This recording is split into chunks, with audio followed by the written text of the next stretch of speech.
Teacher job మీ లక్ష్యమా? అయితే మన uptake jobs వారు మీకు అందిస్తున్నటువంటి అమూల్యమైన అవకాశం. మన అప్టేక్ జాబ్స్లో మీకు కావలసినటువంటి సబ్జెక్ట్ వీడియోలు మీరు ఎంతసేపు అయినా చూసుకోవచ్చు, ఎన్నిసార్లైనా చూసుకోవచ్చు. దానితో పాటుగా టెస్టులు రాసుకోవచ్చు.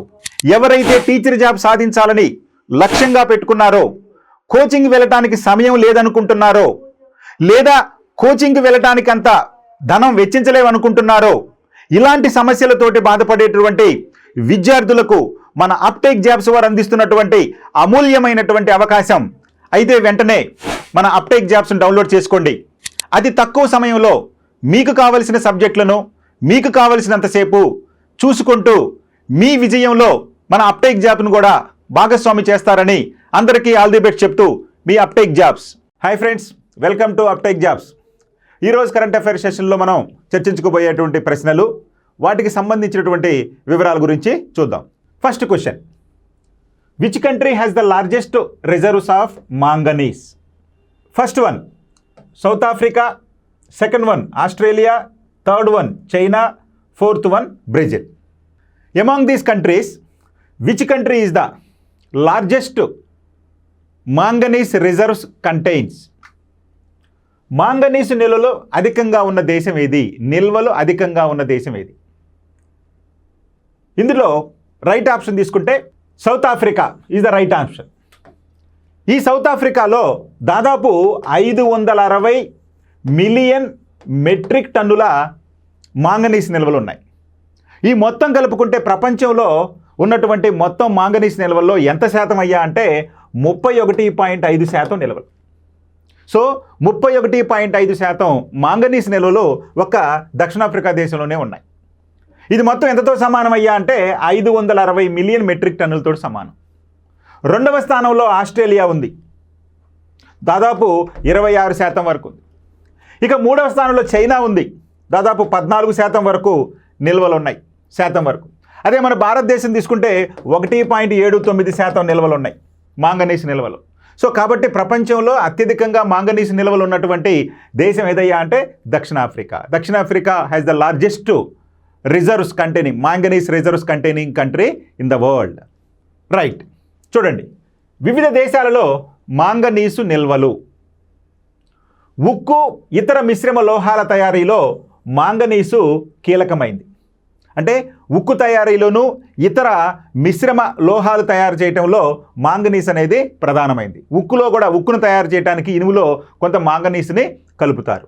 అదేవిధంగా ఆయా లోహాలకు అది గట్టితనాన్ని ఇస్తుంది. ఈ విధంగా ఎలాయిస్ని కలపటం వలన, మిశ్రమాలను కలపటం వలన, అంటే ఈ మాంగనీస్ మిశ్రమాన్ని కలపటం వలన లోహాలకు గట్టితనం అనేది వస్తుంది.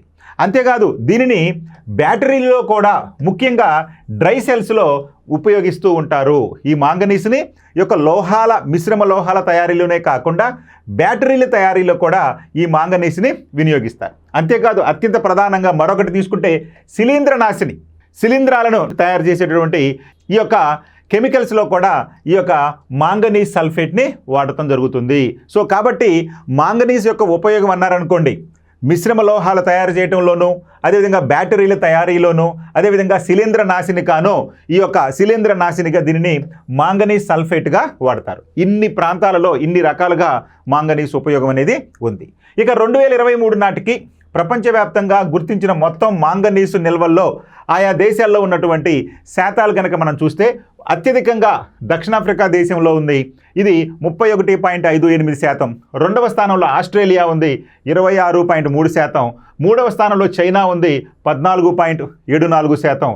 ఇక నాలుగో స్థానంలో బ్రెజిల్ ఉంది, 14.21. స్వల్ప వ్యత్యాసం ఉంది చైనాకి బ్రెజిల్కి, అంటే మూడో స్థానం నాలుగో స్థానం. ఇక ఐదో స్థానంలో తీసుకుంటే ఉక్రెయిన్ 7.37%. అదేవిధంగా తర్వాత స్థానంలో గబోన్ 3.21%. ఆ తర్వాత మన భారతదేశంలో మొత్తం ప్రపంచంలో ఉన్నటువంటి మాంగనీస్ నిల్వల్లో మన భారతదేశంలో 1.79% నిల్వలు ఉన్నాయి. 1.79% నిల్వలు ఉన్నాయి మన భారతదేశంలో. Okay, right. మరి అత్యధికంగా నిల్వలు దక్షిణాఫ్రికా అనుకున్నాం కదా, 31.58% అనుకున్నాం కదా, అది మొత్తం ఎంతతో సమానం అయ్యా అంటే ప్రపంచంలో అత్యధిక మాంగనీస్ నిల్వలు ఉన్నటువంటి దేశంలో దక్షిణాఫ్రికా ఉండగా ఈ దక్షిణాఫ్రికాలో 560 మిలియన్ మెట్రిక్ టన్నులతోటి ఇది ప్రపంచంలోనే అత్యధిక మాంగనీస్ నిల్వ ఉన్నటువంటి దేశంగా ఉంది. 560 మిలియన్ మెట్రిక్ టన్నుల మాంగనీస్ నిల్వలు దక్షిణాఫ్రికా దేశంలో ఉన్నాయి. Next question, which country ranks first in the world per capita consumption of sea food? Very very important. ప్రపంచంలో సీ ఫుడ్ తలసరి వినియోగంలో మొదటి స్థానంలో ఉన్న దేశం ఏది? సీ ఫుడ్ అది చేపలు కావచ్చు, రొయ్యలు కావచ్చు, ఇతర సముద్రపు ఉత్పత్తులు. అంటే సముద్ర ఉత్పత్తుల వినియోగంలో ప్రపంచంలో మొదటి స్థానంలో ఉన్నటువంటి దేశం. అంటే సీ ఫుడ్స్ తలసరి వినియోగంలో per capita sea foods consumption అడుగుతున్నాడు. First one Iceland, second one Maldives, third one South Korea, fourth one భారతదేశం. మరి ఈ 4 దేశాలలో ప్రపంచంలోకే సీ ఫుడ్ తలసరి వినియోగంలో ఏ దేశం ముందుందయ్యా అంటే మనకి ఐస్లాండ్ ఉంది. ఐస్లాండ్లోనంట ప్రతి మనిషి సంవత్సరానికి దాదాపుగా 85 కేజీలకు పైచిలుకు ఈ యొక్క సీ ఫుడ్స్ని వినియోగిస్తూ ఉన్నాడు సంవత్సరానికి, అంటే తలసరి వినియోగం. అదే మాల్దీవులు తీసుకుంటే దాదాపు 80 కేజీలకు పైన తలసరి వినియోగం ఉంది. అదేవిధంగా దక్షిణ కొరియా తీసుకుంటే దాదాపు 55 కేజీలకు పైన ఉంది. ఇక మన భారతదేశం తీసుకున్నాం అనుకోండి, మన భారతదేశం కేవలం 8.8 కేజీల తలసరి వినియోగం ఉంది సీ ఫుడ్స్ వినియోగం. అంటే ప్రపంచంలో సీ ఫుడ్ తలసరి వినియోగంలో మొదటి స్థానంలో ఉన్న దేశం ఐస్లాండ్, ఈ యొక్క ద్వీపదేశం. ఇక్కడ ప్రతి మనిషి సంవత్సరానికి దాదాపు 85 కేజీలకు పైగా ఈ యొక్క సీ ఫుడ్స్ని తీసుకుంటూ ఉన్నారు తలసరి వినియోగంలో భాగంగా. ఆ తర్వాత మాల్దీవులు 80 కేజీలకు పైగా, అదేవిధంగా దక్షిణ కొరియా తీసుకుంటే కనుక 55, మన భారతదేశం 8.8 కేజీల తలసరి వినియోగంతో ఉంది. సో కాబట్టి ఇవి గుర్తుపెట్టుకోండి. ఇప్పుడున్నటువంటి అడిగినటువంటి ప్రశ్నకు రైట్ ఆప్షన్ తలసరి వినియోగం. ప్రపంచంలో సీ ఫుడ్ తలసరి వినియోగంలో మొదటి స్థానంలో ఉన్నటువంటి దేశం ఐస్లాండ్. రైట్, చూడండి సముద్ర ఆహార తలసరి వినియోగం, సీ ఫుడ్లో తలసరి ఆహార వినియోగం చూద్దాం. సీ ఫుడ్లో ప్రోటీన్లు, ఒమేగా 3 ఫ్యాటీ యాసిడ్లతో పాటు విటమిన్లు, అదేవిధంగా మినరల్స్ అధిక పరిమాణంలో ఉండి ఆరోగ్యానికి ఎంతో మేలు చేస్తాయి. అన్నిటికంటే పౌష్టికాహార విధయ అంటే సీ ఫుడ్ అంటారు. సో ఈ సీ ఫుడ్లో ఏమేమి ఉన్నాయా అంటే ప్రోటీన్స్ ఉన్నాయి, ఒమేగా 3 ఫ్యాటీ యాసిడ్లు, అదేవిధంగా విటమిన్లు, మినరల్స్ ఇలాంటివన్నీ కూడా ఈ సీ ఫుడ్లో పుష్కలంగా ఉంటాయి. మరి వివిధ దేశాల్లో చేపలు సముద్ర ఆహార తలసరి వినియోగంలో చాలా వ్యత్యాసాలు ఉన్నాయి. ఇండియాకు సుదీర్ఘమైనటువంటి సముద్ర తీరం ఉన్నప్పటికీ సీ ఫుడ్ని తీసుకోవడంలో తక్కువగానే ఉంది అని చెప్పి మనం చెప్పుకోవాలి. 2022లో ఆయా దేశాల్లో సీ ఫుడ్ తలసరి వినియోగాన్ని కనుక చూస్తే మనకి మొదటి స్థానంలో ఐస్లాండ్ దేశం ఉంది. ఇక్కడ సంవత్సరిక వినియోగం ఎంత ఉందయ్యా అంటే 85.4 కేజీలు ఉంది. అదే మాల్దీవులు 2వ స్థానంలో ఉంది, మరొక ద్వీపదేశం. ఇక్కడ 80.03 కేజీలు ఉంది. ఇక 3వ స్థానంలో దక్షిణ కొరియా 55.7 కేజీలు, ఆ తర్వాత పోర్చుగల్ 53.57 కేజీలు, జపాన్ 44.98 కేజీలు, చైనా 41.6 కేజీలు. చూడండి చైనా ఎంత ఎక్కువగా ఉందో, 41.6 కేజీలు. అదేవిధంగా స్పెయిన్ 39.82 కేజీలు, బంగ్లాదేశ్ మన పొరుగు దేశం బంగ్లాదేశ్లో 25.97 కేజీలు, అమెరికా 22.07 కేజీలు, గ్రీస్ 19.31 కేజీ, యూకే 17.83 కేజీలు. ఇండియాలో మాత్రం కేవలం 8.81 కేజీల చేపల వినియోగం లేదా సీ ఫుడ్ వినియోగం అని ఉంది తలసరి వినియోగంలో భాగంగా. ఇక దక్షిణాఫ్రికా తీసుకుంటే మనకంటే తక్కువగా 6.14 కేజీలు ఉంది. సో ఈ విధంగా సీ ఫుడ్ వినియోగంలో ఐస్లాండ్ అనేది మొదటి స్థానంలో ఉంది. మన భారతదేశంలో సీ ఫుడ్ తలసరి వినియోగం ఎంత అయ్యా అంటే 8.81 కేజీలు. Okay, next question, on which day is world cartoonist day celebrated every year? Cartoonist day, ప్రపంచ కార్టూనిస్టుల దినోత్సవాన్ని ప్రతి సంవత్సరం ఏ రోజున నిర్వహిస్తారు? మనం చెప్పుకుంటూ ఉన్నాం, ఒక రోజుని ప్రత్యేకంగా జరుపుకుంటున్నారంటే ఆ రోజుకు సంబంధించినటువంటి ప్రధానమైన అంశాలను ప్రజలకు అవగాహన కల్పించి వారికి ఆ రోజు యొక్క ప్రాధాన్యతను తెలియజెప్పటమే ఈ రోజుని జరుపుకోవటంలో ఉన్నటువంటి ప్రధానమైనటువంటి అంశం. కాబట్టి ఈ రోజు అంటే ప్రపంచ కార్టూనిస్టుల దినోత్సవాన్ని ఏ రోజున జరుపుకుంటున్నామో ముందు చూసి ఆ తర్వాత చూద్దాం. ముందుగా ఫస్ట్ ఆప్షన్ మార్చి 5th, ఏప్రిల్ 5th, మే 5th, జూన్ 5th. సో ప్రపంచ కార్టూనిస్టుల దినోత్సవాన్ని ప్రతి సంవత్సరం మే 5న జరుపుకుంటారు.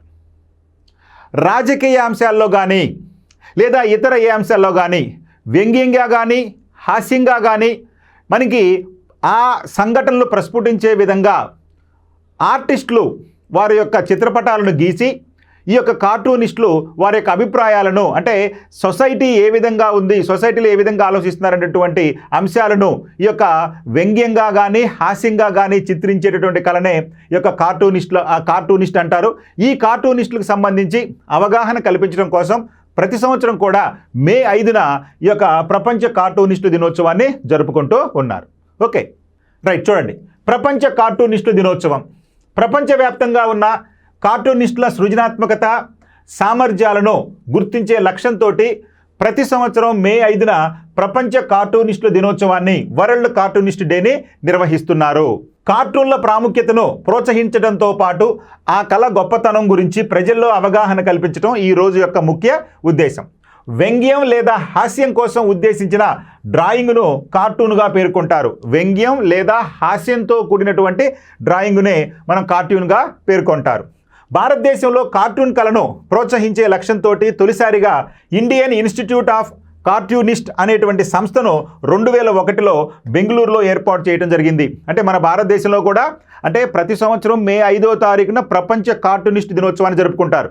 మన భారతదేశంలో కూడా ఈ కార్టూన్ కళకు ప్రాముఖ్యత ఇవ్వటం కోసం ఒక సంస్థను కూడా ఏర్పాటు చేశారు బెంగళూరులో. అదేంటయ్యా అంటే ఇండియన్ ఇన్స్టిట్యూట్ ఆఫ్ కార్టూనిస్ట్ని ఎక్కడ ఏర్పాటు చేశారండి అనే సంస్థను బెంగళూరులో ఏర్పాటు చేయడం జరిగింది.